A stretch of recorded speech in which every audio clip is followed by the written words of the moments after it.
TV Zaratustra, continuação de Werner Stagmeier, do capítulo 7 do seu livro A Filosofia da Arte em Friedrich Nietzsche.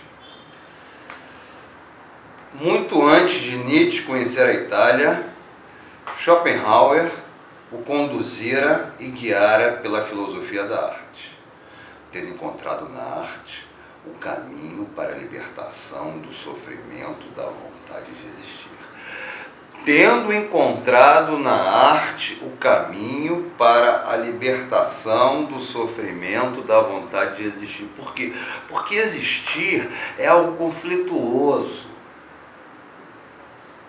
Tem uma frase daquele direitista peruano, Vargas Llosa: só os idiotas e os anjos não têm dúvidas. Nós não somos idiotas e nem anjos. Vivemos os nossos conflitos internos. E como eu já disse aqui algumas vezes, esses conflitos internos, eles são a fricção. Para existir vida em um planeta, tem que ter N coisas. Uma quantidade X não muito alta nem muito grande de acúmulo de radiação solar, água e terremotos. Porque é o terremoto que gera eletricidade.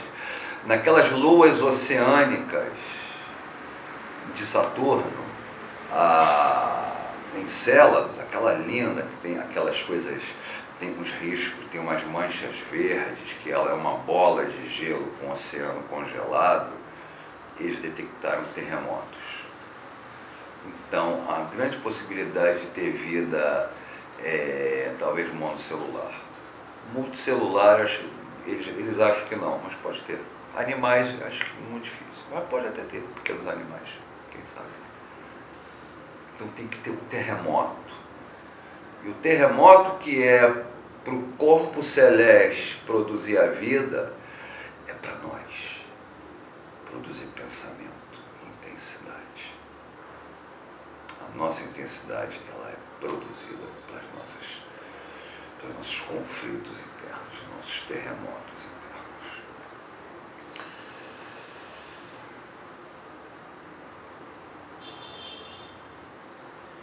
Que a arte era a tarefa suprema e a atividade propriamente metafísica desta vida. Para quem não entende filosofia, que é leigo, tem todo o direito de ser, o que é metafísica? Metafísica é além da física. É a criação de Sócrates e de Platão do mundo das ideias, que vai virar um mundo sobrenatural do cristianismo. Na verdade, o cristianismo, para mim, é a religião judaica repaginada pelas ideias socrático-platônicas. Porque tudo está ali naquela confluência geográfica de Palestina, de Alexandre passando, entendeu? A coisa vai se transformando do mundo das ideias e do mundo das cópias para céu e terra, para corpo e alma. Então, isso que é metafísica, esse mundo além, que é uma fantasia. Jorge Luis Borges, o poeta e ficcionista argentino,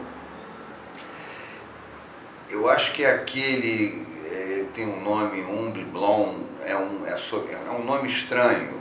É sobre um cara que encontra um volume de uma enciclopédia de um lugar fantástico, como se eles tivessem encontrado o volume 7 da enciclopédia britânica, de um mundo fantástico que não é a Terra. E nesse mundo, a metafísica nada mais é do que literatura fantástica. E o que é literatura fantástica? Então Borges explica a metafísica, literatura fantástica. Nós, há 2000 anos, guiamos a nossa vida, nossa sexualidade, nossos atos, nossas políticas, nossas leis, por por literatura fantástica. Então o Nietzsche vem dar um banho de realidade ao Ocidente. Chega de dois mundos, céu e terra, é um mundo só, é natural, não tem Deus, é tudo humildemente natural, sem riqueza celeste, é humildemente natural. Tornando possível que descobrisse na vida dos antigos gregos o pessimismo como fundamento de toda existência, e a coragem dos atenienses de encarar nos abismos dionisíacos a crueldade destruidora da existência, colocada em evidência nos festivais dionisíacos. A festa orgiástica do deus estrangeiro, a música dionisíaca seria, de acordo com Nietzsche em O Nascimento da Tragédia, contida pela forma translúcida do drama apolíneo e apresentada de maneira suportável aos olhos, de tal modo que a existência se justificaria eternamente como fenômeno estético. No fundo dionisíaco do mundo, deveria penetrar na consciência do indivíduo humano, apenas o suficiente para ser de novo subjugado pela força de transfiguração apolínea. Lembre-se que eu expliquei o apolíneo e o dionisíaco, né? O dionisíaco é você no meio do bloco da Anitta, do monobloco, tomou todas, tocou aquele samba que vai mexer com a tua infância, né? Que está tudo na infância, né? São aquela colagem de sensações que a gente absorve na infância, que a gente vai ruminando e remoendo o resto da vida. Então, coisas que vêm lá de dentro, aí você ouve o samba, chora, dança, tira a roupa da cambalhota, se desindividualiza. Esse é o dionisíaco. E o apolíneo são aqueles segundos quando você tem um sonho maravilhoso, vai acordando, você ainda está embebido pelo sonho, mas está acordando, nossa, isso é um sonho, mas ainda está ali em você. Então, são essas duas sensações, essa sensação de perfeição do sonho, ela contém o delírio, e o delírio fortalece a sensação do sonho. Por isso que a arte trágica foi o pico máximo que nós, animais humanos, conseguimos atingir no Ocidente, talvez na Terra. Eu não gosto de falar de Terra, não, porque o Oriente é outro planeta, podem ter coisas lá que eu desconheço, então eu falo de Ocidente.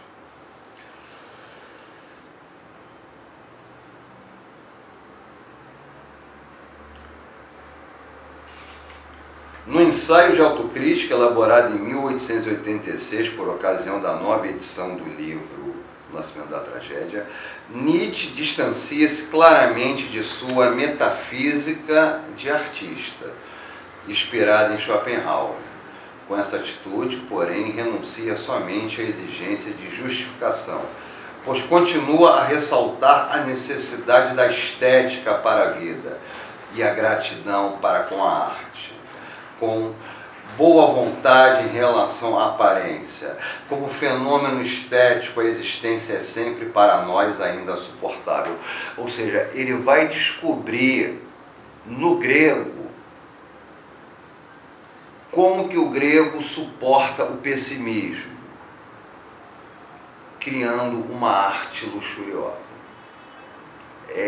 Como diz Jacóia, a arte como um antídoto contra o pessimismo, inventando um sentido para as paixões.